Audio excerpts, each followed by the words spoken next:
Mule kick whiskey, feeling right at home. Southern drawl, cannonball in the kiddie pool. Kind of the day is long. Yeah, you can call me Billy, but the hills come with me. Oh, I want to get my guitar.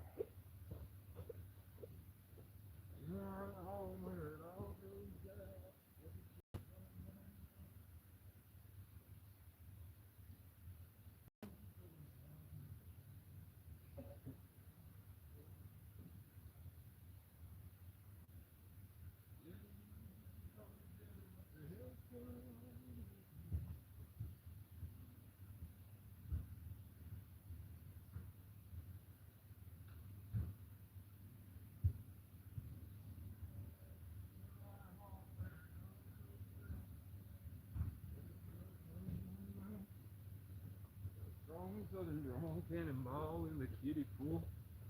Kind as the day is long.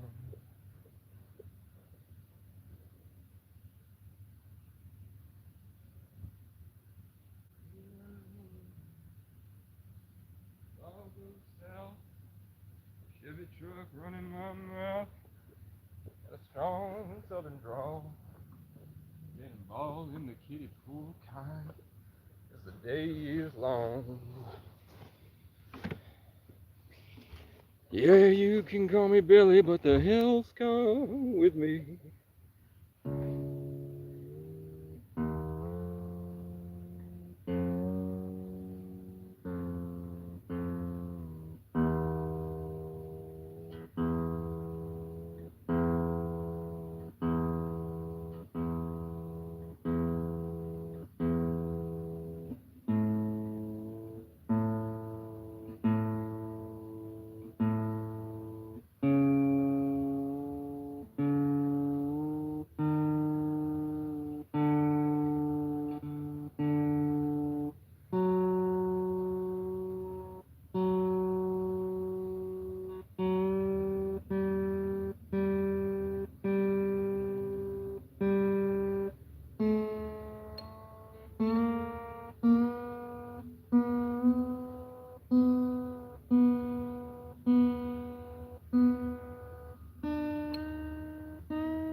See if it's all tuned again.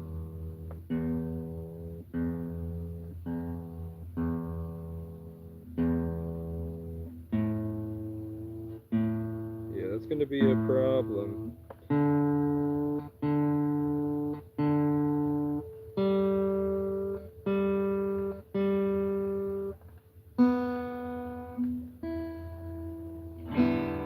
If it all goes out of tune as soon as I start playing, that ain't good.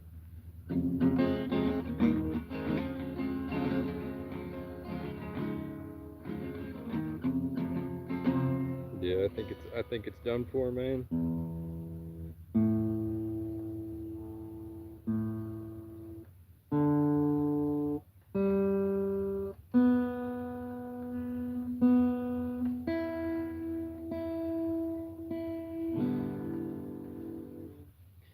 Can people even hear me?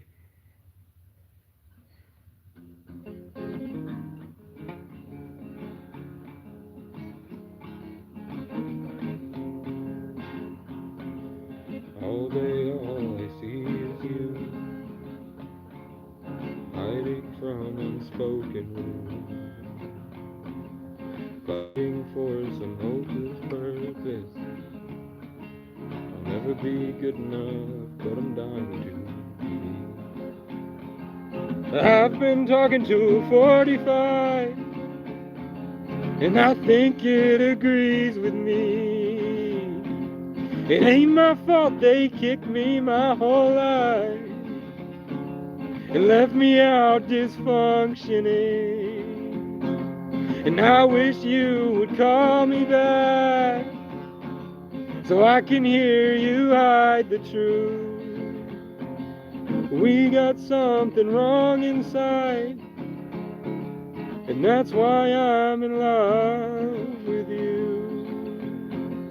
I can't save you, no matter how hard I try. We're out of time. Too many burnt pages of the stories we'd hide inside. And I can't change you, no matter how far we try. We can't leave behind the troubles we're trapped inside. You were my whole way of life, the new world, Bonnie and Clyde. And ain't no one can stop us if they try.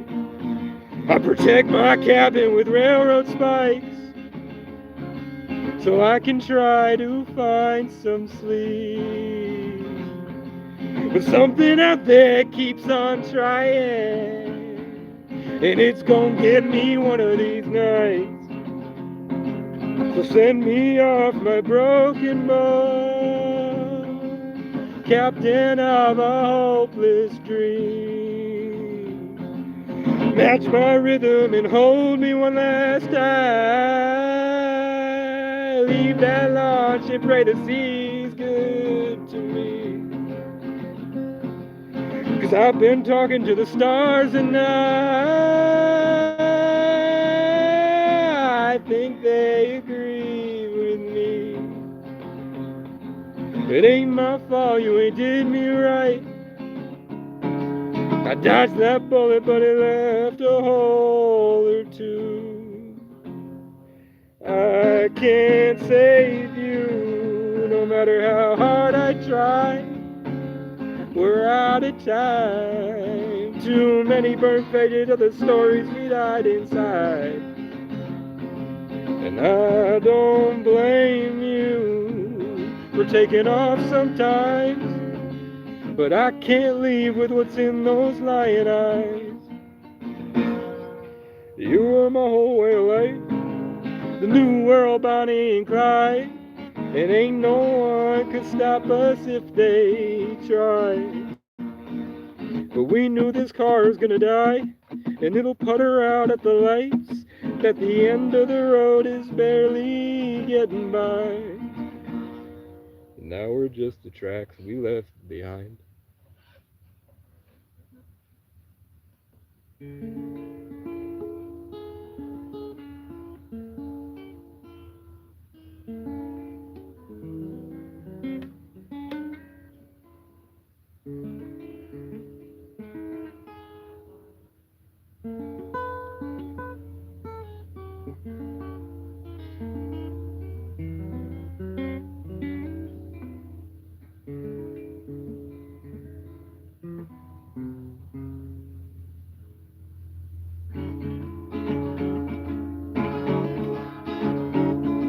Well, I hear voices in my head. It gets worse when I get out of bed. And I don't trust that I'll find a love who understands. So leave me be and let me smoke my cigarettes. 'Cause deep inside I'd rather be dead. I make choices that lead to dead ends, led by a broken mind afraid of itself. And I just can't find no one who can look at me with respect.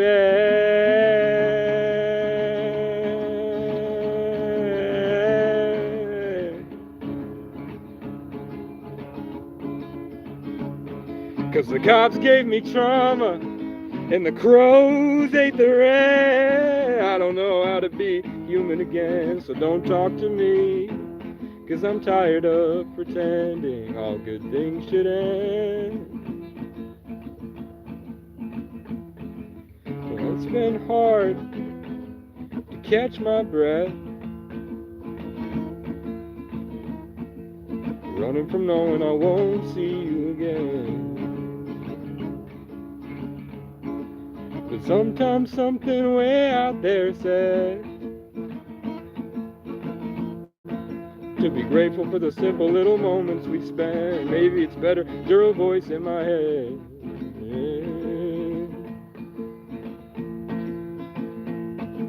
Cause all these voices in my head get so beautiful you couldn't comprehend. And they tell me one day you'll see me somewhere way out there with the best, and you'll all come back and want to be my friend. But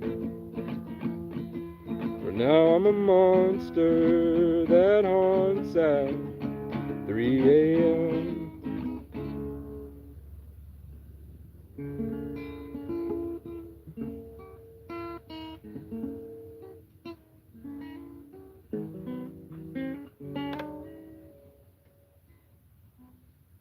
I got distracted because halfway through the song, this butterfly was flying, and then tons of birds in that tree started to do like loop-de-loops and were flying around and just looking at me hanging out. They all, probably 15 birds flew over, and then the butterfly was over halfway through. So I was like, I was like looking at this.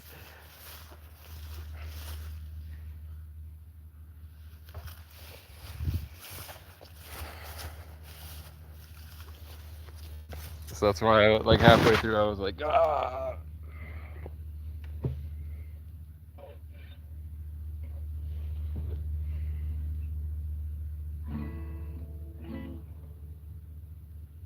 But yeah, there was a business card that said, call the county sheriff's department civil office.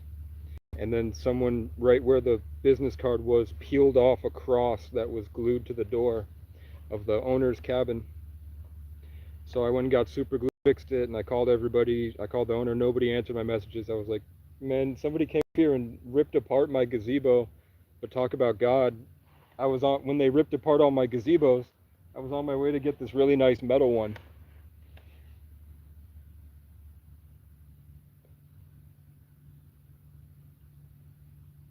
I don't know what they told the owner to make him not like me. He really liked me. And then after some guy came in and tried to attack me in the shed, tried to get me to fight him so they could use it against me, and I didn't, all of a sudden he won't answer my calls.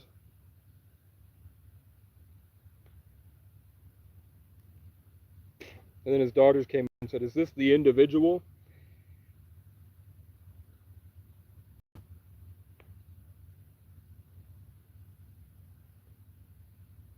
I was like, everybody thinks I'm taking advantage of that guy. I'm the only person helping him. I'm the only person that actually cares about what he wants. Which is why they have to get rid of me, because I didn't realize I was infiltrating some big scheme.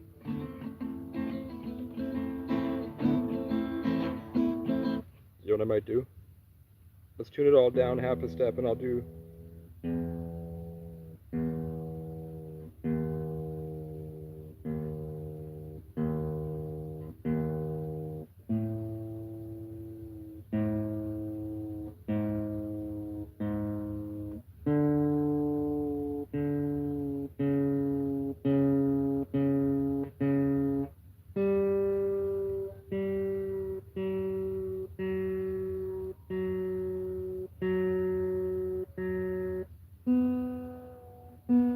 But yeah, today I'm just building that shed. And there's a guy whose last name is Viking Guard, who is he walked up to me today and handed me a business card for a coffee shop where their logo is the Baphomet. It's they got Satan symbols all over their business logo. And his last name is Viking Guard. And I'm like, for real? I'm an Irish native person at a Christian monastery, and some guy with the last name Viking hands me a Satanist business card and wants to hang out. And I'm like, can this not be? Tell me it's not a simulation.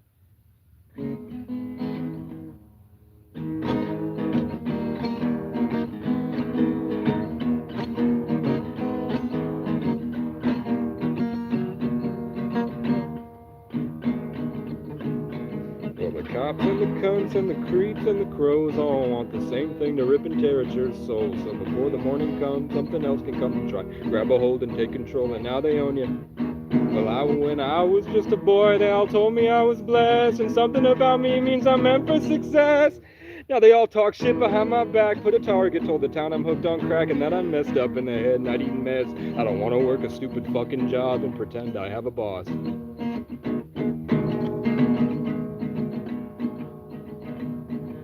Well, I grew up poor in a ski resort town where we all made money by eliminating frowns. And I think it's kind of funny how these whites are so proud. When the rich men come around, they all keep their head down and submit just like a dog. But when I can't get to sleep, I think of old folks' homes where those spiteful little bullies cry until they die alone. Because the world they built by beating others only did them wrong, because no one taught them how to love. And I hope that they see me on my Indian Scout when I take their little girls on a ride around town. And they have to bitch to God because the nerds don't care to hear them cry about it, because she's on TikTok showing off her butt.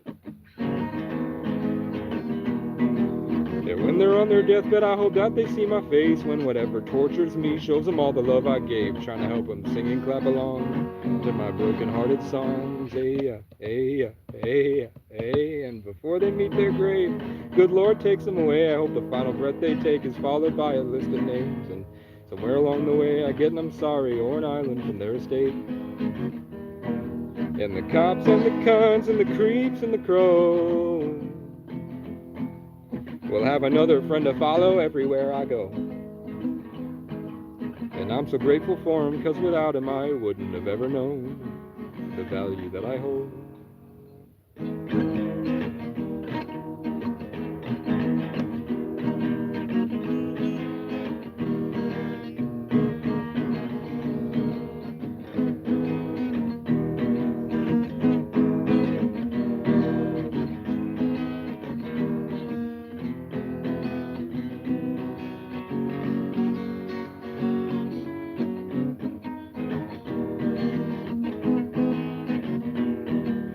Cops and the cunts and the creeps and the crows.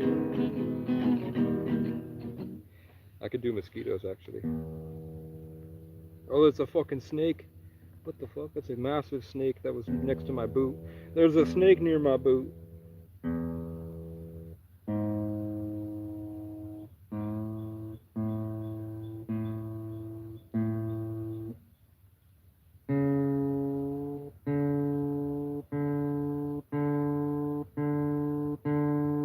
There was only one crow today. I woke up and I said, I feel the peace, but I can't get to where I was yesterday. So I'm still cut off spiritually, where I feel fragmented and not put together at all. I can't focus. But then I tried a little bit. I was trying, and then a single crow went to the window and went, ah, just once. And I was like, they weren't here this winter. They moved here.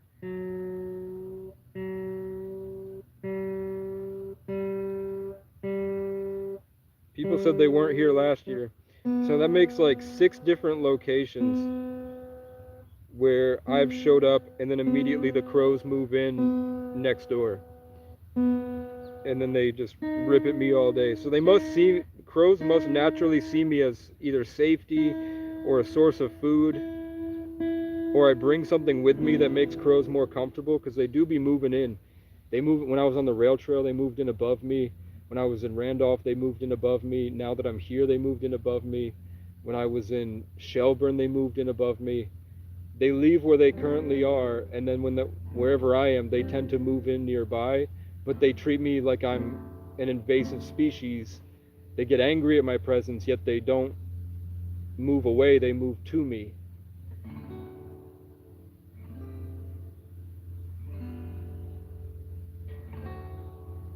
And spiritually, as I get closer to like letting go of trauma and what feels like distortion always attached to me, making it hard for me to think, and where I get jolted and I get this need to hit the vape and stuff, and when I can let go of that stuff, you see the birds kind of, when I let go of that stuff, the birds get happy and excited, and the energy gets brighter and things get better. But crows tend to hate that, and they'll swarm me and then try to put me back in where I can't move almost some mornings. I can't move because the the electromagnetic communication to tell my body to move without it being forced to just naturally get up without having to think and move around, that seems to go away. So I think my freedom disrupts them to a point. It might make them afraid, or it's some type of actual reaction from some spiritual thing that is sort of using them. And it might not be as conscious. Like I'm not sure if the crows are consciously doing it as much as they're just being led by impulse. Like something spiritual might be triggering them to see me as a threat. Or it could be like it's a Truman Show, and those are like biological cameras and tools from whatever made the Garden of Eden. Because sometimes it seems like that. They do genuinely react to me.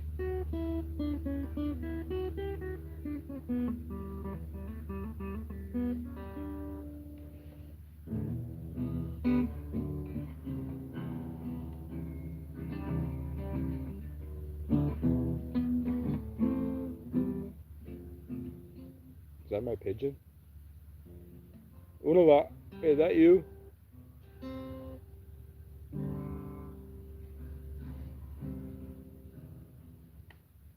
It does feel, ever since I got this neck tattoo, it always feels like there's this dull darkness on the side of my head. I think there was some bad juju attached to these neck tattoos, and Satanists do say that when they meet the Antichrist, the first thing that it wants them to do is get a neck tattoo. And I just kept getting inspired to get one, so I wanted to. It's kind of been fucking with me since, so I'm trying to get it removed, but I'll never have enough money for that. There's a guy that removes white supremacist tattoos, so maybe if I tell him that it was accidentally satanic and I didn't realize that neck tattoos are bad, he might do it for free. Or he might do it really cheap, like only $100.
I thought I'd be alive by now, and I would save the world somehow. You come back and see my name in lights. Life is short on what I've found. Everything just fizzles out. All that grows only gets old and dies. But I won't come back and tell you all my options fell through, so you can say you saw it right. You'd welcome me with open arms, love me and then break my heart, leave me there and run off with my life. We used to be on fire, now we're all just liars, hiding from the truth about ourselves. Like mosquitoes on a mountainside, we all waste the gift of flight, hunting for the love of someone else. I can't see well, I can't breathe. They said I would be a millionaire, live my whole life in the air, profit off the children's hearts and minds. When they sat me in that room, my hero sang a different tune. All we felt was evil in their eyes. So you can keep your pretty lies, tears that look like crocodiles, sell it to somebody else. But maybe soon I'll see you and do what you do to me. Love you, leave you, you rotten hell. Well, I can't see well, I can't breathe. I don't sleep well without you here with me. I love you, I hate you, I miss you. You miss me, I bug you, you love it, you need me. I thought I would be the king by now and save the world. It's funny how I live in the woods all by myself. Friends I fought to save only care about reputation. Now they're stuck screaming in the sickest show and tell.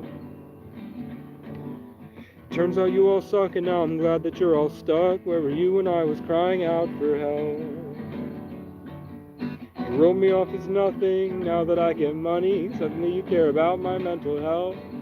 We were fearless, running wild, singing songs around the fire. Now you're living in whatever lie that helps. Like mosquitoes in the cities, we need blood and it ain't pretty, chasing a light that kills ourselves. Well, I can't see well, I can't breathe, I don't sleep well without you here with me. I love you, I hate you, I miss you. You miss me, I bug you, you annoy me. Can I kiss you and fly away again? Don't tell me after everything I've been through, the hells that I've been sent to, I should just give up and get a life. The world put me through so much, I can barely function. It takes everything to just get up and try. Fuck it, I'll wear that blue collar, waste my life for dollars, maybe find love when I'm 45. Sit there in a shitty house, listen to you bitch about all the things you're too afraid to try. Maybe then I'll feel a spark, finally open my heart up and take off in the woods again. Like mosquitoes on a mountainside, life is short, we burn alive, it's best we just give up and fucking die.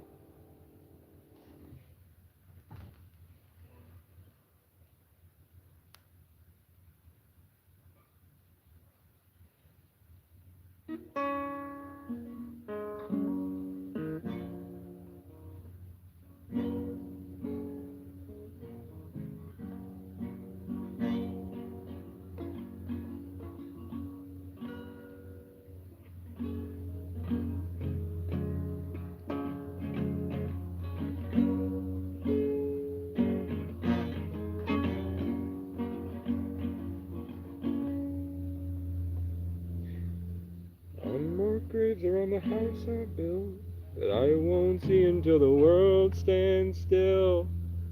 If I don't die on the battlefield, I'll die from survivor's guilt.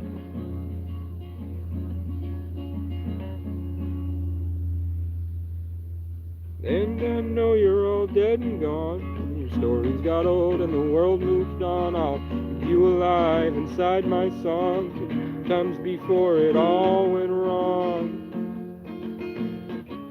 I lost the ones I loved the most, the broken dreams on a lonely road. I saw my hometown overdose, and I just kept on going. I promised I would save you all. I promise I'm still holding on. One day I will write these songs. When it's all said and done, we can have a long talk with God.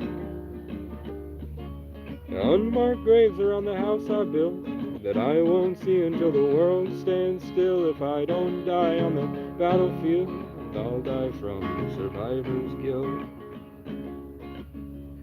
I got a tattoo of a raccoon, ain't that cool? It reminds me of times before you broke my heart and went back to school. Shoved me out, I guess I'm not cool.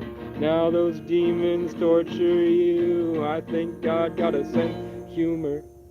You locked me out and you left me cold. Thought you were hot shit, now you're getting old. Soon you'll be 6 feet below. I think God got a sense of humor. And I know you're all dead and gone. Your stories got old and the world moved on. I'll keep you alive inside my songs about times before it all went wrong. I lost the ones I loved the most, the broken dreams on a lonely road. I saw my hometown overdose. I just kept on going. I promised I would save you all. Promise I'm still holding on. One day I will right my wrongs. When it's all said and done, we can have a long talk with God. Unmarked graves around the house I built, and I won't see until the world stands still. If I don't die on a battlefield, I'll die from survivor's guilt.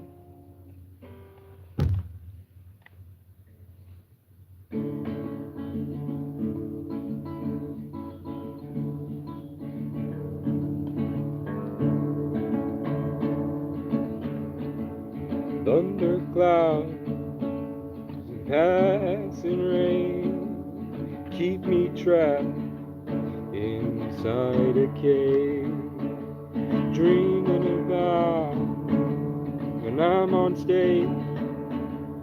Something clicks and I finally find my place.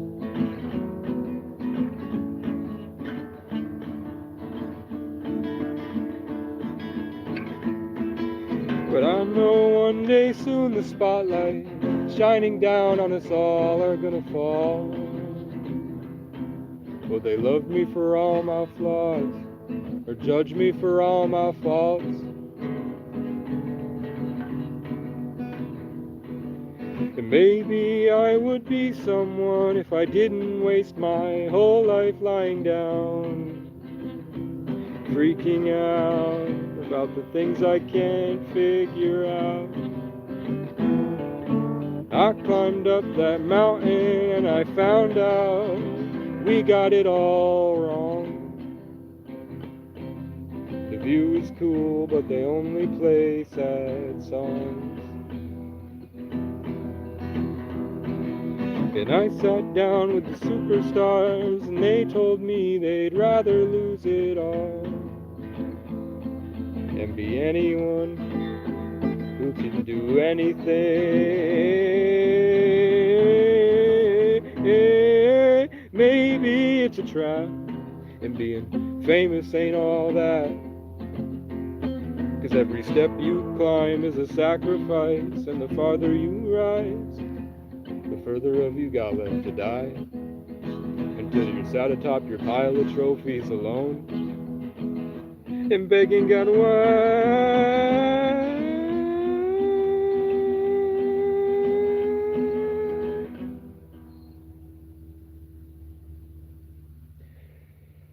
And he'll show you the mountains, he'll show you the trees, he'll show you the fire and how it burns when it's freezing. He'll beat you and break you and leave you disabled, unable to speak.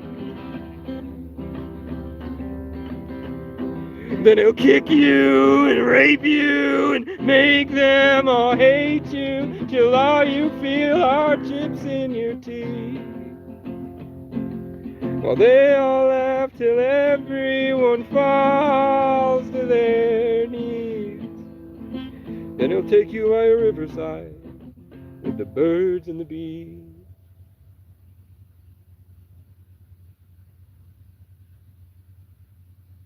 He'll show you the kids and what they saw on their screens, while their parents argue about Ponzi schemes. He'll show you you, and he'll show you me, and everything I did to help you see before I gave up on you. And it broke my heart too, but it set me free. So if you need to, I won't compete. I'll exit stage left and let you play the lead. You can be the king of make-believe.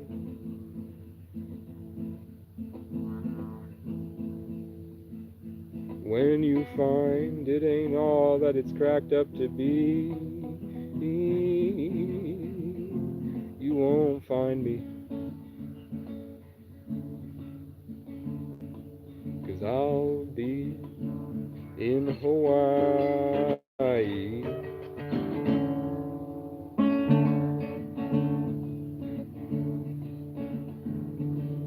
Thunder clouds and passing rain keep me trapped.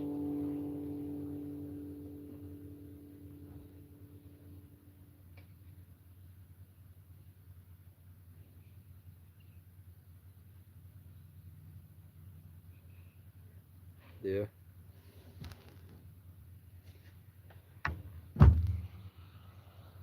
Where's my vape? I need it.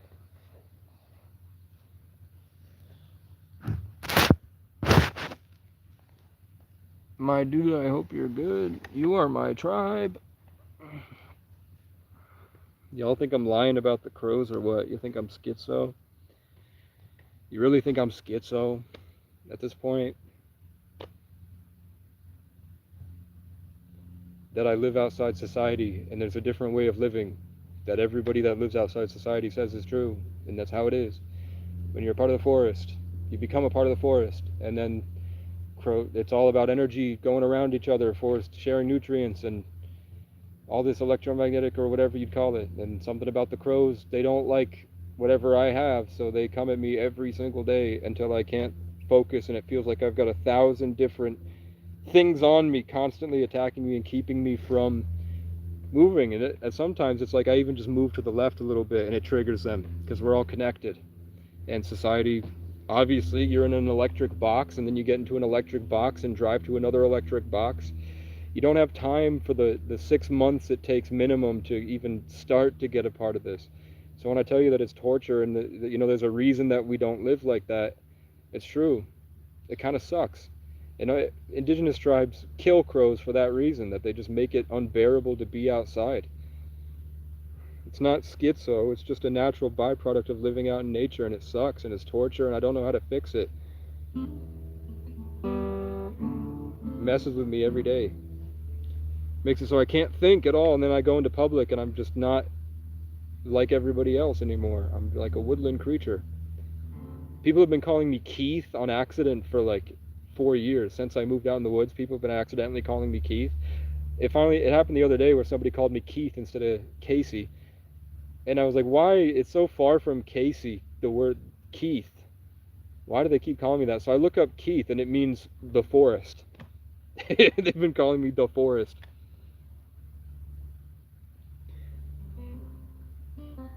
A schizophrenic would say, they put a bug in my house. Oh my God, it's monitoring my consciousness. A non-schizophrenic person like me would say, I caught somebody crawling in the middle of the night outside my camper, and then the next week a Border Patrol agent told me that when they think that somebody's dealing drugs, they send the Border Patrol to sneak onto people's properties and put hidden cameras.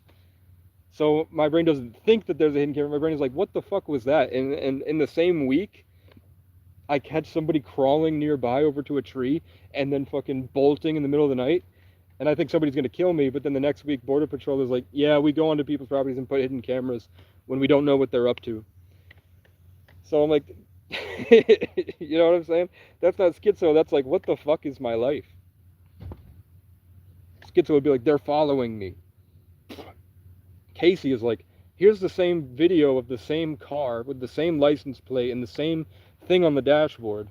In every town that I've gone to in the past 6 months since I got a car, even following me through back roads, and he's followed me 140 miles, and I don't know what that is, and it doesn't really affect my everyday life, other than what the fuck is going on there. With evidence. Like, with a lot of video evidence on my channel. So that's like, a schizo would be like, it's the government trying to put chips in my brain while I'm asleep and constantly like, hacking my phone. For me, I'm like, it could just be like a crazy fan. It could just be coincidence. It could be divine orchestration. It could be gang stalking. It could be that I talk about the police and they're just mad. It could be somebody throwing a temper tantrum that has time on their hands. It could be another, like an actual schizo that watches my channel following me around for fun. I don't know, but I definitely know that happened. A schizo person would be like, the government is always after me. They're monitoring my consciousness and keeping me from my infinite potential. Casey is like, one morning I woke up in the middle of the woods and I said, I have this strange feeling that I should go to Ireland and live in an old stone house that's abandoned on the cliffs of Moher or whatever you call it out there, and just chill, because who's going to bother me out there really, and just kind of hang out and make songs by the, and be out there. How cool would that be, to make songs and record myself traveling through Ireland and live in these old abandoned stone houses? And then I'm like, if that's the best story you want from me, if that's where Casey should go for his 26th year, give me a sign. And then I go 45 miles east and south down to a different city to go pick up some stuff from Walmart. And I go into this Price Chopper, and a man gets out of a car and sprints behind me and follows me into the store. I look and I'm like, that's weird. Maybe he's in a rush, but he doesn't sprint past me. He walks behind me, very close to me. And then I'm just walking through the aisles and I feel something, and I look and the guy's staring at me, sunglasses, wearing a thrift store raggedy shirt, but he's got a nice dress shirt on underneath it. And he's just staring at me with this weird smile. And I'm just going through the aisles getting my stuff because I have food stamps. It's first of the month. But this was a year and a half ago. Then when he's following me like 3 separate aisles, I look and he's in the corner of the aisle just staring at me. I get to the register and then my card doesn't work and my phone isn't working. So I can't check out. So I have to go talk to the management and be like, there's something wrong with my card and my phone. I have EBT. I can show you something's wrong with all of my devices and all of my cards. And then I turn around and the guy is standing at the self-checkout, standing there, looking completely turned to me, just standing there at the self-checkout, not scanning his items, not doing anything. He's blocking the self-checkout and he's completely facing away. So I just am going to go right by him and not even acknowledge the guy and just go back to paying with my stuff because my phone suddenly started working again. So I'm going to go check out. And then I don't even say anything to him. I'm just getting past him, and then he turns around and goes, what's your favorite story? Mine's the one about the old stone house. And then he takes off and doesn't pay for his items. That's Casey. A schizo would say this is what happens in my life, and I'm just here like, why is this happening? Those are all true stories. I'm like, why does this stuff happen to me? It's not a schizophrenic delusion screaming, the crows are after to get me. It's saying something about me is triggering the crows, and it really hurts. It's not making something out of nothing. It's talking about this really weird stuff that's happening that I don't understand. Like when I feel like I have a lot of energy and I feel like I'm this bright light in my vessel. And I feel free from everything and like the world can't touch me anymore. I'm no longer afraid of anything. I'm no longer afraid of things I didn't even know I'm afraid of, like subconsciously. And I'm free. And I get so excited that I start to go and I'm about to do something. Just anything, like take my first step with this new life I feel. And then immediately a guy comes in with a baton and tries to beat my head in with it. Or when I was 9, they ripped my dad out of the car and they beat him in front of me. Or when I was 24, they showed up at the tent, maced me and ripped me out. And they didn't it's not like there was a pit of broken glass and they were like, let's grab him by the legs and drag him. It was like there's needles and broken glass and terrible shit on the ground. And they didn't have any reason to rip me out of the tent, and they did, and they put me onto that stuff where I could have gotten syringes up, and I did get cuts, and they did torture cuff me to the point that my wrist was open and bleeding. Look, I don't know if you can see that, but I showed the people at the hospital, and they did acknowledge at least that I was bleeding profusely from my arm from the torture cuffs. But the only thing that triggered that was this feeling that I had. I don't think that that's schizophrenic. I think that that's observing the life around me, like I'm in like a Disneyland horror ride, and I'm just going, and then I know when something's about to happen, and then it happens. I feel really good, and then it's always followed by extreme bad, and I can't tell if that good feeling could be like something else that knows that something bad's about to happen, so it gives me the good to counteract the bad, or if it's in direct response to the good that I feel. I can't tell that, but I know that every morning I wake up and fight to get back to freedom, and most days when I get that freedom, it triggers the environment.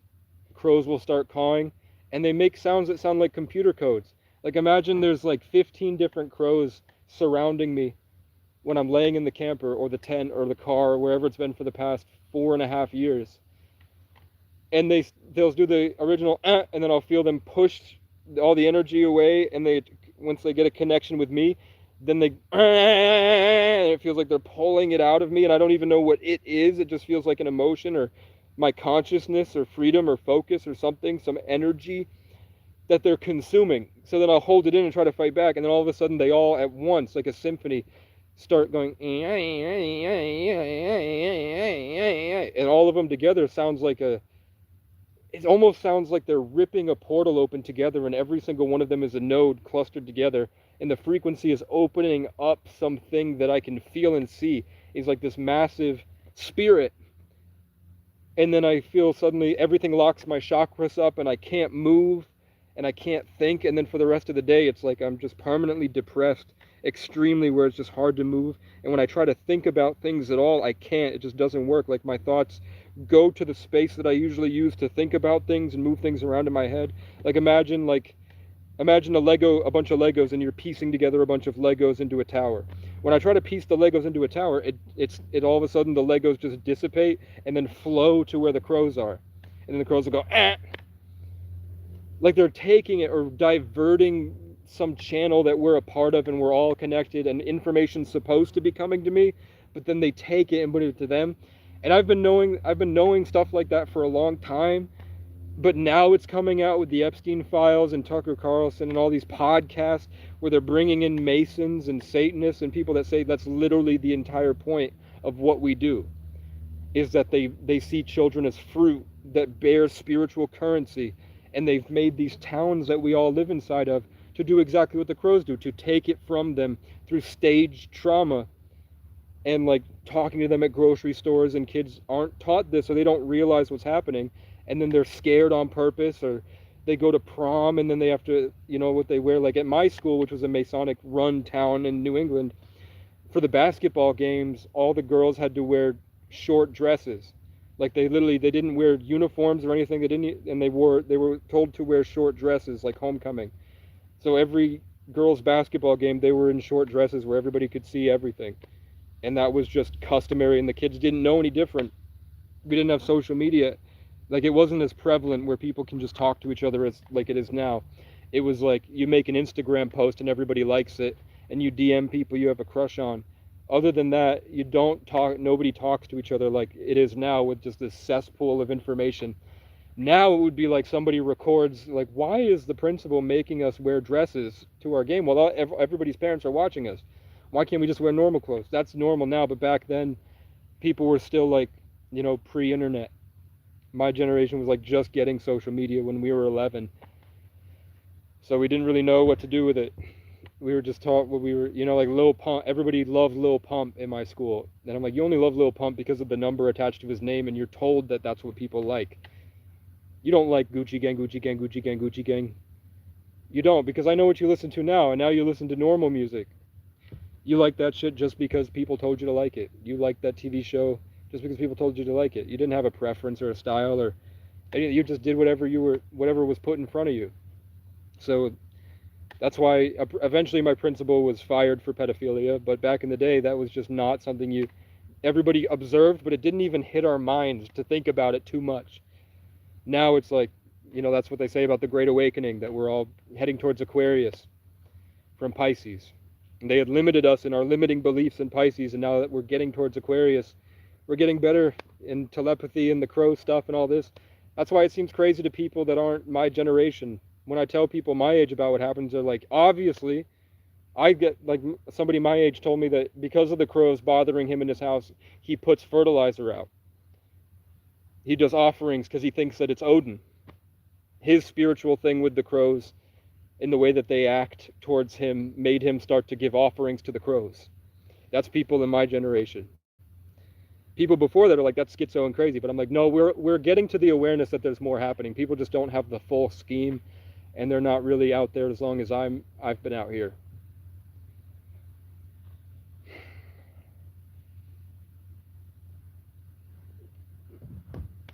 That we're all part of the living. Okay. I would have ancestors come to me at night and tell me that I am descendant of giants. That's schizo. Completely schizo. And I was like, what? And they explained to me while I'm laying in the backseat of my Dodge Magnum in the middle of winter with no blanket, hoodie over me, suffocating myself to sleep. Wow, big bright light opens my mind, and it's my ancestor telling me Irish people are the true Israelites. And I'm like, I didn't even care. I hated my last name. I had no connection to my Irish culture. I thought my last name was basic. I didn't know anything about Brian Boru. I thought I was just the biggest last name in Ireland, and Casey's just like a typical Irish name. I knew nothing about it, but literally these, like the interstellar at the end where the big lights make the fourth dimension dissipate, and then they take him out of the fourth dimension and back onto the galaxy, that light would come in to my mind, and I'd see it, and it would explain to me, Irish people are actually the true Israelites, and Native Americans are actually the ancient Egyptians, and they're both actually from the same breakaway culture that is different. And the giants, Vikings are not giants. Vikings were very tiny red-haired freaks, but there was some gigantic red-haired stuff that has no relation to the Vikings. It's just because black people can make white babies and make red babies and make this stuff. So black people had accidentally made these genetic strands of people back in the day that had become these different things. Like black people can have red-haired white babies. Black people can have blonde babies at random. They just have blonde babies with blue eyes. It's just like something that happens with black people when they have kids. So eventually those genetic branches would split off and do this stuff and then grow through inbreeding in a long time, all this stuff. So they're explaining that to me when I'm 22, and all I'm thinking about is getting laid and making my music and getting laid is all my priorities are. Is eventually I wanted to do YouTube pranks as well. But then these things are explaining to me this stuff. And now 4 years later, this is what's just hitting every single podcast all the time. Like the past 4 people on Joe Rogan are talking about giants and talking about exorcisms and the stuff that was just shown to me by something that says it's my ancestor from ancient Egypt, and that I, in a past life, they said 2 things. They said that I was a pharaoh in a tomb and my bones are still on earth, so I'm communicating to myself through my past self, through the bones that have been preserved. So the reason that my whole life has been isolated in a box where I had a whole room full of Legos in an abandoned ski resort in a ski chalet by myself.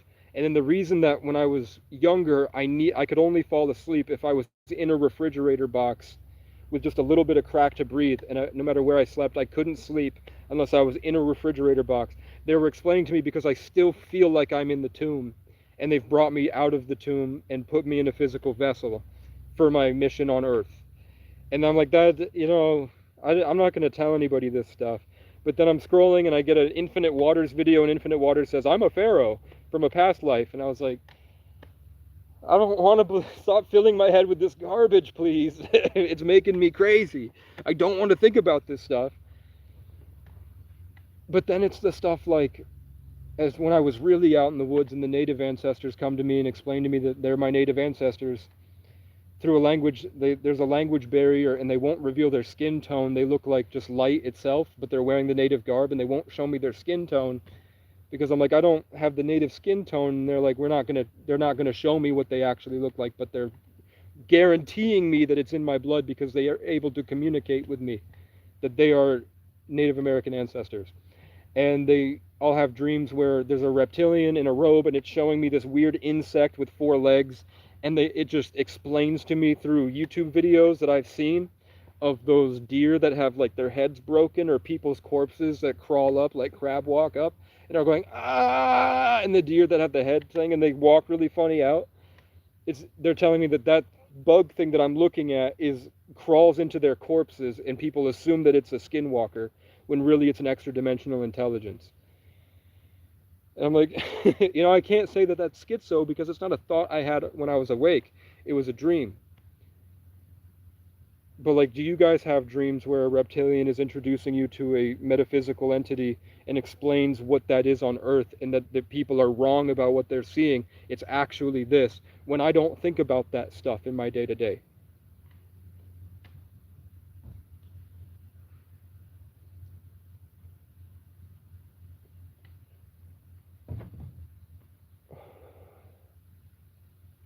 And then the native ancestors tell me that I passed after being out there for a week, scared. And at first, you saw me the last time I went up there, I sprinted through the woods full speed, jumping over all these trees. Like, you can barely see. It's so easy to break my leg, and I'm just sprinting full force through the forest. It was great. When I first got to that forest, I had a mile marker like this, and I had a toilet paper roll, and I'd put the toilet paper roll on the end, and I'd light it with a lighter, and I'd slowly turn it and put it in front of me because I was terrified. I didn't know what was out there.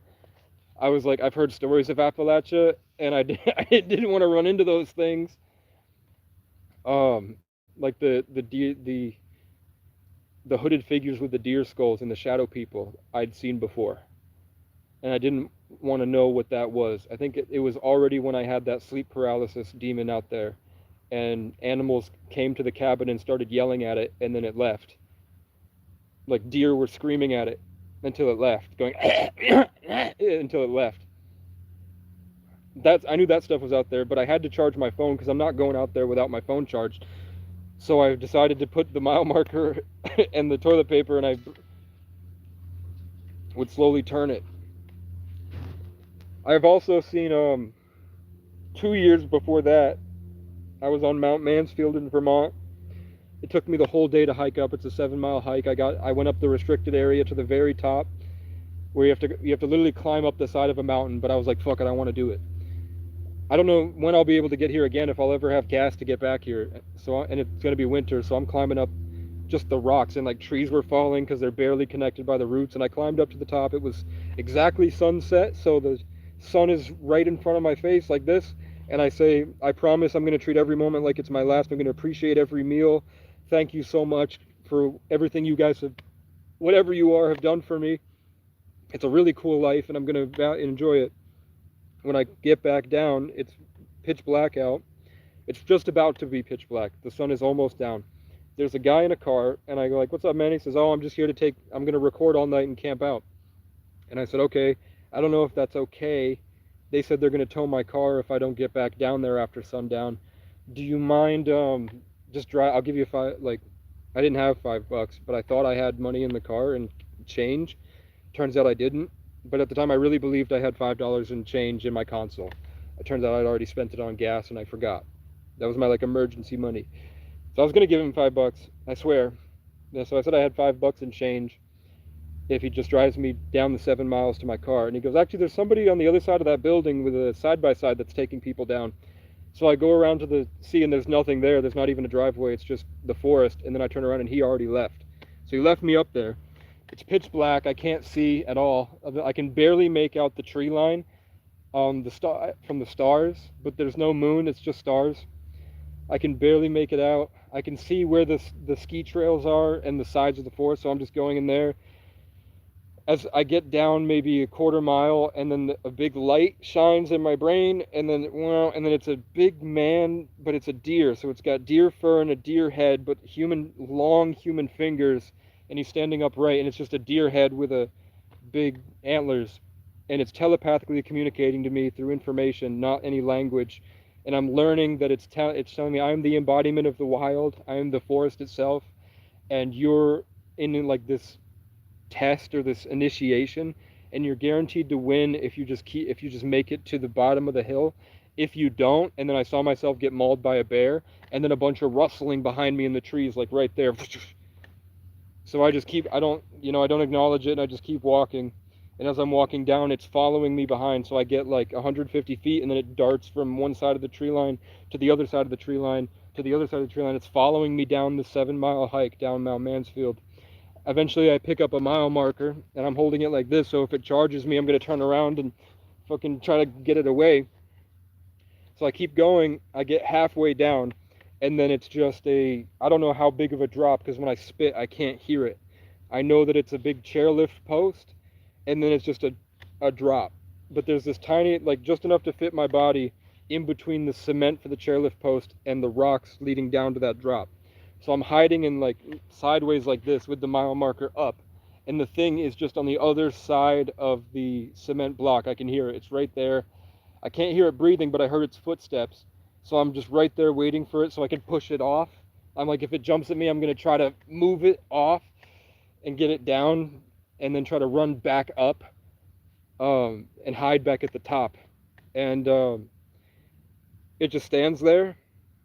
And then the light hits my eyes again. It's bright like this. It's just bright right in front of me, and a portal opens up, and it's a porcupine, and the porcupine's really happy, and it says that it loves me and to just keep going. And then it shows me that my first day of homelessness, I was driving, and I was going to try to hide behind in Hinsdale in Vermont, or in New Hampshire.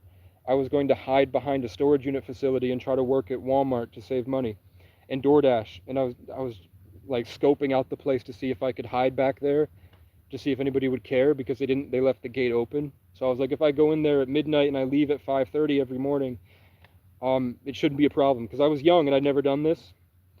But right out, the next time I go there, my first day of homelessness, there's a porcupine walking in circles right in the front.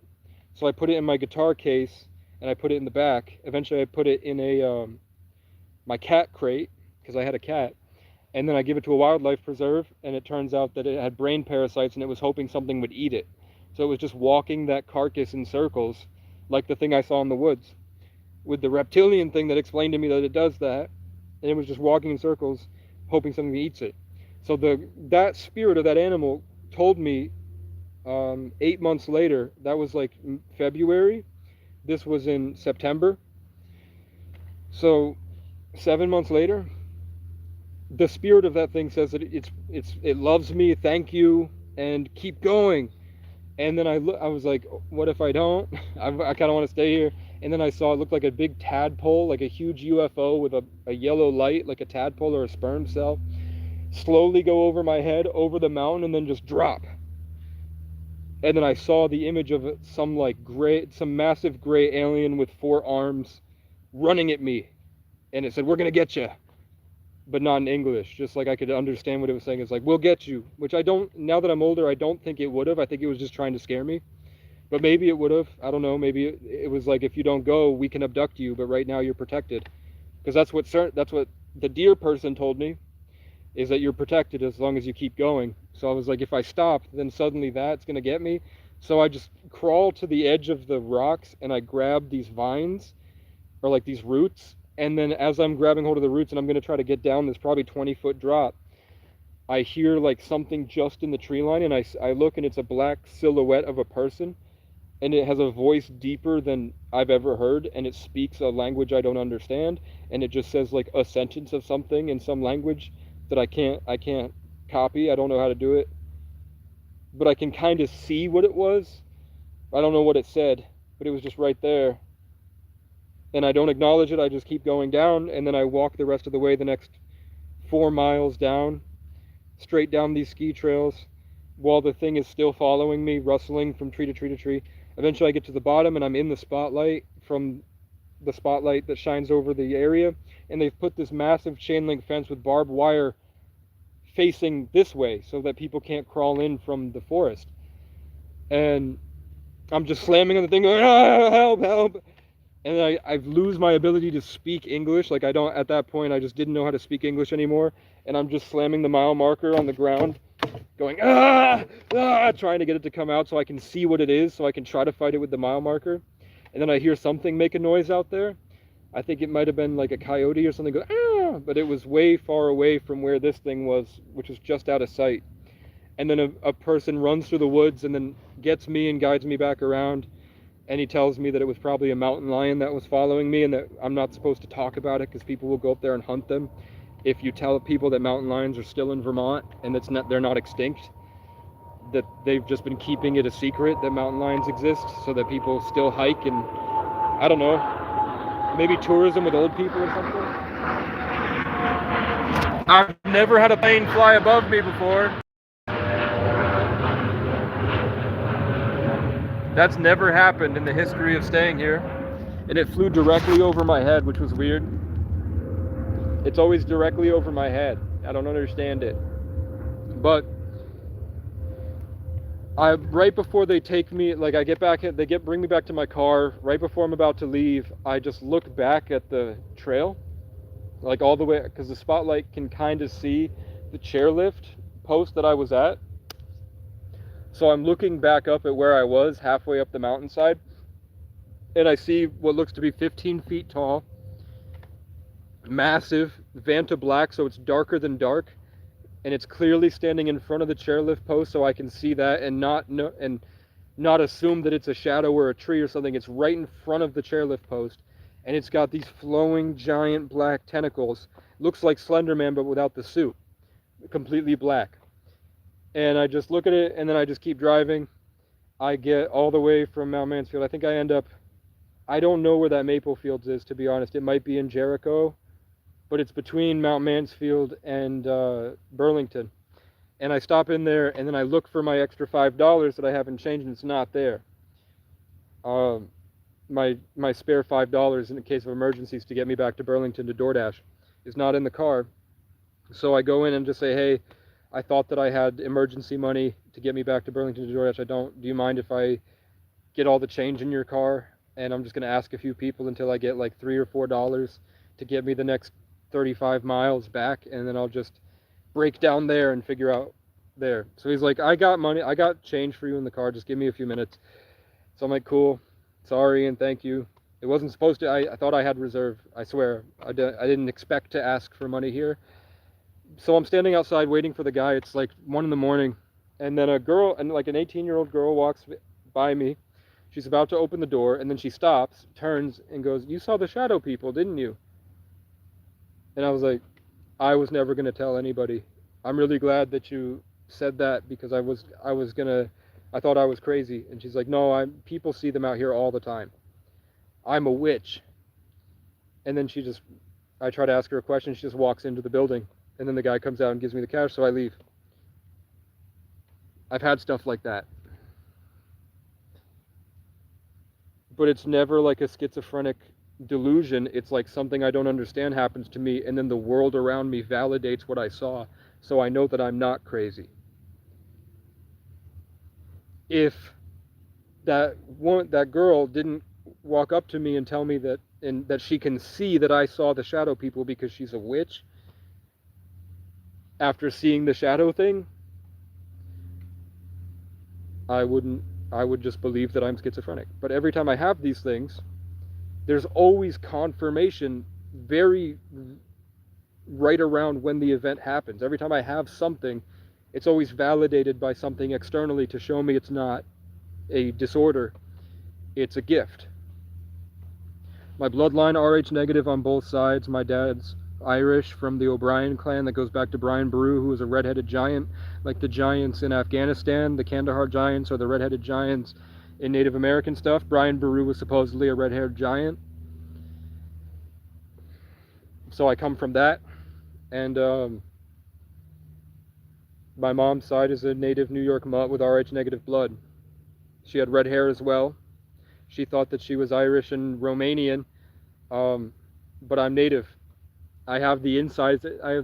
Native Americans have that B haplogroup that makes the inside of your mouth, the inside of your teeth, instead of being flat, it's like a shovel. It's indented. I have that, which means that I have a lot of Native American in me, which is why my skin seems like not exactly white. It's like this grayish sort of.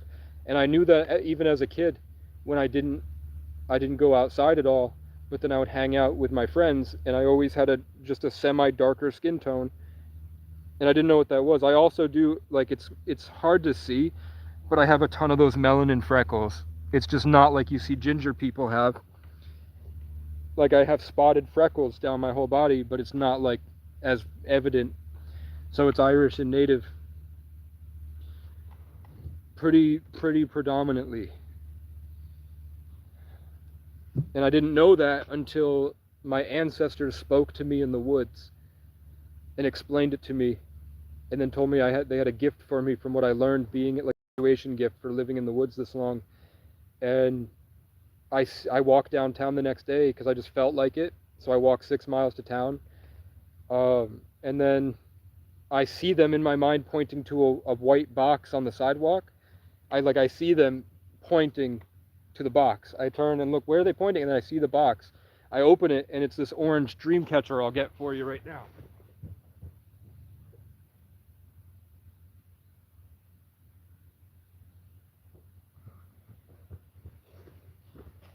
This is just in the middle. This is just in the box.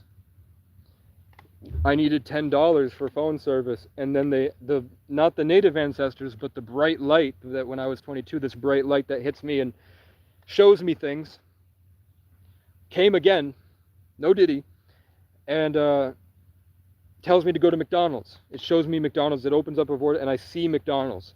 So I'm like, does that mean you're trying to make me get a job? Like, I've already applied. They said no, because I don't have a shower. And I didn't have 2 forms of ID, but I didn't know that we didn't even get that far. They just said no because I was homeless.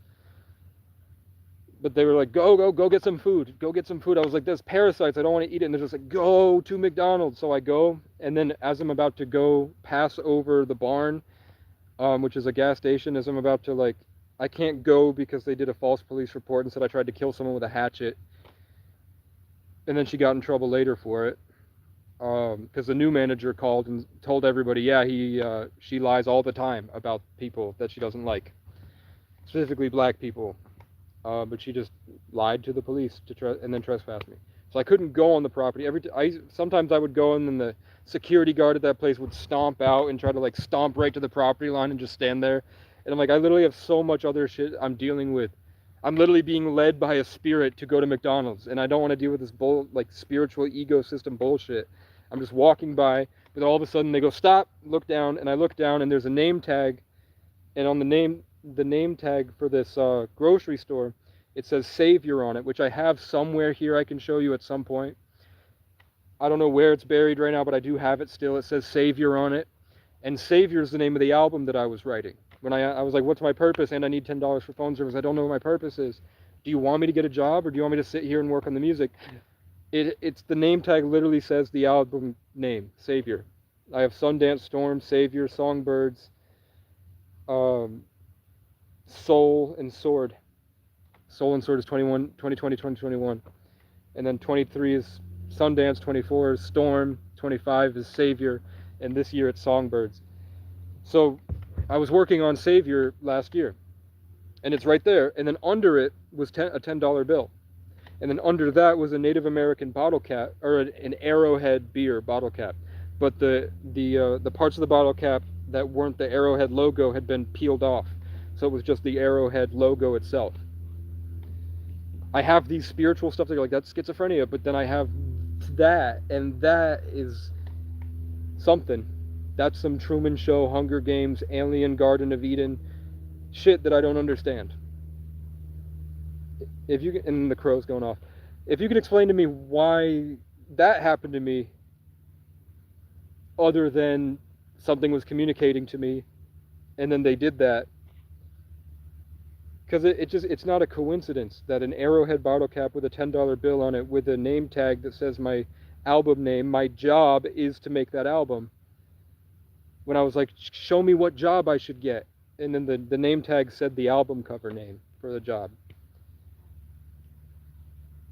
And I needed $10 because my phone service was going to end that day. So I needed $10 for phone service. Now the crow's freaking out.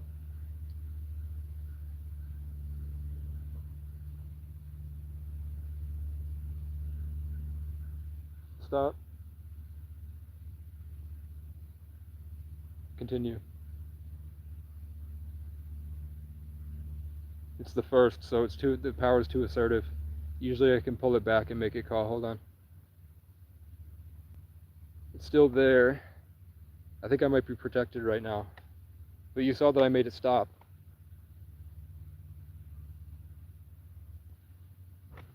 Some days when it's really bad, I can show you that I can make them stop and start and stop and start. It might be just that people are believing me today. On the days that everybody, all these retards in the comment section are going, meh, meh, meh, meh, meh, meh, meh. The crows are crazy. So it might be that I'm kind of coherent today. Savior equals Jesus Christ of Nazareth. It is your angels guiding you. It is now safe to eat at McDonald's as of 3 years ago. Casey, I'll be able to shake your hand and we will jam and sing.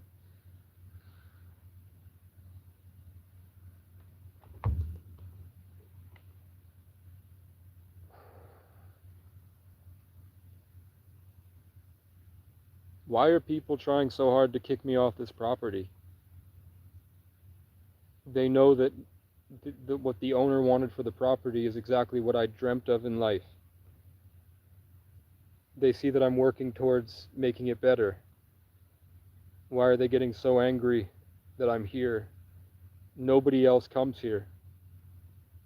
The owner hasn't been here in 5 years. He physically can't leave his assisted living home in the Midwest because he's 90 and he can't come here. The people that are supposed to be managing the place do not manage the place. They've let the apple orchard grow so out of control the trees are falling over. They let the saplings overgrow through the prayer stations, so the prayer stations are not mowed or it's hard to take care of. They let the camper go to shit. But they are very mad at me because I don't have the tools to fix the camper yet, and I don't know where to get the gas for the brush cutter that I got. They told me that they didn't have these industrial lawnmowers that they used to mow on the property. They said they keep it 15 miles away at one of their houses. But then I see them open the garage that's locked. At the bottom of the hill, there's a garage. I see them open it, and the lawnmowers are right there. Why did they lie to me about the lawnmowers, and why are they persecuting me because I'm not fixing their mistakes? And then they're now going behind my back. They left a note with a card that says to call the Orleans County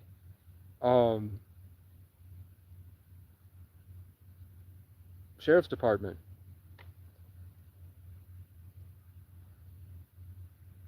For the civil suit. I have to call them on Monday. And then I have to file a formal complaint and ask for the body cam footage because they peeled off the cross that's on the door. Who cares? I'm also not in Orleans County, by the way. That is about 30 miles from me. So there should be no reason. But in Orleans County is where the job site is. So the civil thing could be something about that. I haven't been paid. And my boss has not messaged me. Ron Audette and those cops are not in Orleans County, they're in Lemoyne County. So I don't see if they're like, you're slandering Ron Audette's name by talking about the testimony I've heard from other people. They could be like butthurt about that, like what I say about police on the internet.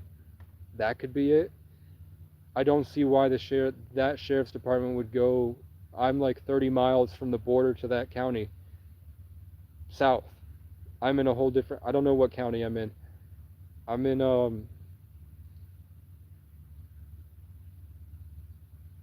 I don't know what county I'm in.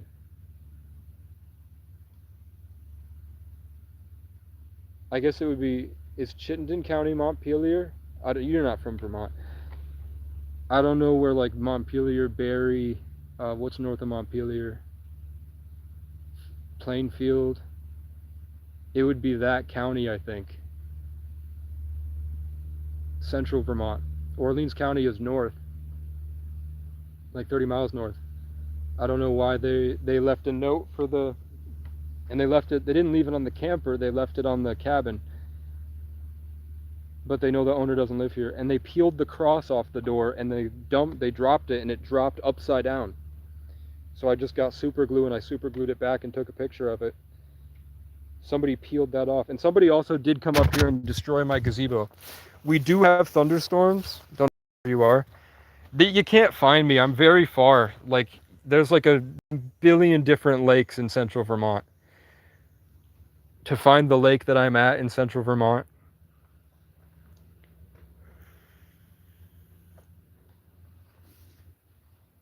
there's a lot of shit in central Vermont, and it's all like mountainous and with tons of lakes spotted in. It would take a while to find me. But somebody did do this. There are storms, but you can see that I put holes in the where the water was piling up so this wouldn't happen. And there was no rain when this happened. The storm was coming the following day. I was at work, and the work is like 30 miles away. So it could have rained, but I checked and there was no, like, the grass wasn't wet. The wood wasn't wet. There was no water piled up. And the way that it's bent just looks to me like somebody yanked it, because it's bent in half. I don't see water doing that, especially the way that it piled up. Like, the way the water used to pile up was on the wrong, you know, the way that people grabbed it, they grabbed it from this side. So they walked over here and grabbed it and yanked it. The water pools up on the other side, so the other side would be broken. And the other side has bent a little bit, but not much in the past, which is why I like a much bigger thunderstorm that lasted days. I tested it out to make the water flow right. There was no way that it would pile up like this. It looks just like somebody grabbed it in the middle and just went, yeah. And then suddenly the cross is ripped off, and there's the thing that says to call a county that I don't live in their sheriff's department. I swear I don't live in Orleans County. I swear to God. I'm not going to tell you where I live, but it is central Vermont, and it is not where that county is. But my job is in that county. And the boss is not messaging me back. But the client herself is, I still go there and work. I talked to a bunch of people at the gas station about it today. And a couple contractors overheard and talked with me about it, and they said that I should never go back to that job, that it's obvious to people that know contracting and that are wealthy, that have done work like this before. They completely know that they're taking advantage of me, and they said they're most likely working together. So what happened is, and I could be wrong, but I haven't talked to them about it yet, there was a Facebook ad that said they would pay to help me pay for help to sand a house. I go there, they offer me $20 an hour. It's just one guy. I say sure. I put in 10-hour days, 3 days in a row. Actually, no, the first day was 8 hours, the second day was 10 hours, the day after was 11 hours. And then he's panicking about pay. He doesn't know how he's going to pay me. He says that he pays $1,000 a week for the Airbnb.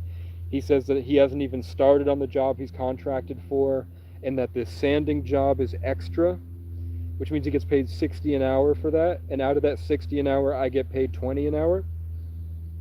So then he brings his 14-year-old son to work for $15. So he's only making $25 an hour at that point. So he's kind of mad about that. He's like, I'm basically an equal at this point, and so it's not even worth it for me. So then he says that he wants to bring me down to 15, but I say no. Basically, is like I would go work at a farm instead. If it was 15, I wouldn't do it. He also, the first day, he offers to buy me lunch, and then at the end of the day, the lunch was like $11 to $13. I don't remember anymore. It was just a sub and a drink, like a yerba and a sub sandwich. He buys it, and he says he's going to buy it. At the end of the day, he goes, well, I paid for lunch, right? So, and then he takes the 20 out. So he takes a 20 out for himself, and then he says that lunch didn't count, so we don't get paid for lunch, so he took another 20 out from his 160 that he was holding. But then the next 2 days he offers to buy me lunch, and he doesn't get mad about it because I bring it up. And I say, like, that I wish he had told me that that I was buying my own lunch. I said that's the only hang up I had about it. And he said that he was mad because he said that I was going to come into work Saturday by myself, and I asked if she would pay me the rate that she pays him for if he wasn't here and I was just doing the job and I pulled a 12-hour shift. Would she pay me a higher rate for that because I'm by myself and I'm buying the materials? And he said, no, you're my employee. I was like, okay, I didn't know. No bad thing about it. But he thought that I was trying to undercut him and steal his job from him and stuff. And I said, no, I just literally didn't know. It was more of a joke. Trying to, I'm not here scheming about you behind your back. I'm not trying to take your job from you. He's like, okay, I've had that before. So I said, I'll never do you wrong, just as long, there's no real, I'll never scheme against you, is what I said. And I mean that. But then I think 4 days go by and he's still panicking about money. I tell him if the Airbnb is too much, he's spending $1,000 a week at the B&B. If the Airbnb is too much for you, just stay at the Cross, and that $1,000 you could buy a camper very easily that can be livable. And there's an outlet down there. You could get a portable power bank. So instead of $1,000 going towards that Airbnb, you buy a $250 camper, and you just, it's cheapo, but you can still live in it. And if it's got a leak, I can put the tarp over it, so you have a place to sleep. And you could get a fan, and you could even get an AC and a generator. Because if you were here for 3 weeks, you'd be spending $3,000. For just $1,000, you could live comfortably here. And I'll just tell them to fuck off, that you're Christian and you love God and you're helping me, and you're also a carpenter and a mechanic, and you're helping my car, and you're helping the property. We're going to build a gazebo for you. We're going to fix your storage situation. And the owner isn't here, and he's about 2,000 miles away, and we're improving the property for you guys. So be butthurt about it all you want, but at the end of the day, you'll thank us for doing what you should have done 5 years ago, is what I would say if he showed up. Is like, stop it. This is what the owner wants for the property. Literally, he wants it to be a place for Christians to come and find God and escape the world, exactly like I want. And we're actually improving the property, and we're all Christians that don't do drugs, and we're not bringing girls here or anything. We're just chilling while we work 12-hour days. Or I would just say, leave the camper and we'll say it's mine, and we leave before sunrise to get there anyway. I do every morning, and I get back at sundown every day, so they're not going to be here anyway, is what I would say, to stop him paying $1,000 a week. So I tell him that. I also got him because he has 6 kids.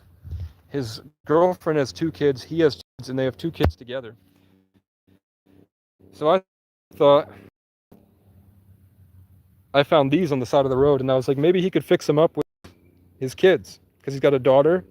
Maybe him and his daughter could work on the pink bike, and then him and his son, who's younger, could work on that together. So just to make it clear that I'm not like scheming behind his back here. I'm not trying to undercut him or do whatever.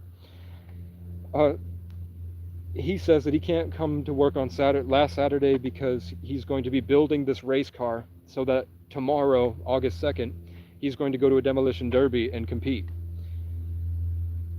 With this stuff, with him like freaking out about pay, and I feel like there's this like energy battle thing with him and the client, where I see them go off and talk by themselves, and then I see their ego hit me spiritually, and it hurts, and I feel them absorbing my power, and then they do the laughing thing that I say that people do, like the cackle, and I'm like, that's really weird. And I just look up in my mind, I'm like, if they're doing something wrong, are they gonna get punished? And then a voice goes, he's gonna lose his race.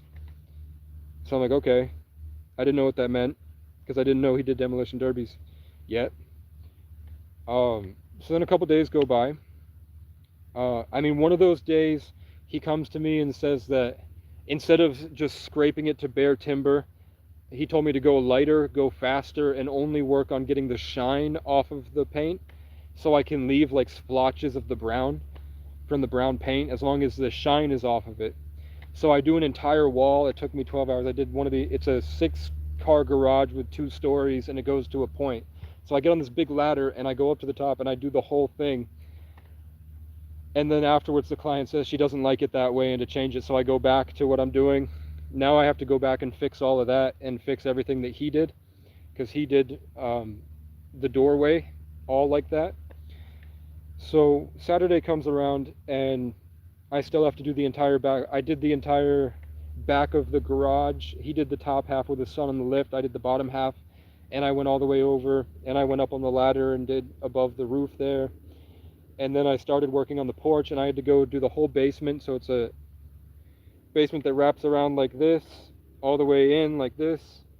So there's a pool house here. It's a subfloor. It's like 10 feet. No, he said 16 feet tall. So I did 16 feet by about 2 campers. So probably 60 by 16 feet I did in 10 hours. Plus the whole wrap around the other side. There's one long board that goes under the deck. I did that. And then I started working on the top of the porch and I did all the way around the top of the porch. And then I have this massive window that covers both. It's a 2-story window facing the amazing view. 2-story window that goes to a point. It's like a ski chalet, but it's huge. The woman made the Garfield movies. She's like a Hollywood film. She was like a film director in Hollywood. So I was really excited. My dream's like carrot on the stick right in front of me. And every time I go to talk to her about it, she goes, "I'm busy, I can't talk." And then she goes and I see her reading a book. She's kind of rude like that. I wish she would talk to me about film and art and stuff so she could see what I'm trying to do, but she won't listen. So I stopped asking. I asked twice if I could, If you let her talk about herself, she's really happy, but then as soon as it gets off herself, she does not care at all. She's Hollywood. So the point is I get through Saturday, and then Sunday comes around, and she tells me that he broke his ribs in a car accident in the demolition derby, and he can't come to work anymore. So he's going to heal for the next week. They take the lift away, and it's just going to be me there, and I'm supposed to do everything that I can do that isn't on a ladder because I can't use the lift. So as much as the ladder will take me, do all of that. The day on Friday before he leaves on Saturday, I ask him, there's nothing bad about this. I have no animosity towards. I'm not trying to work behind your back, but while you're gone and I'm going to pull this 12-hour shift, are you getting paid $60 an hour for those? And I'm only getting $20 an hour.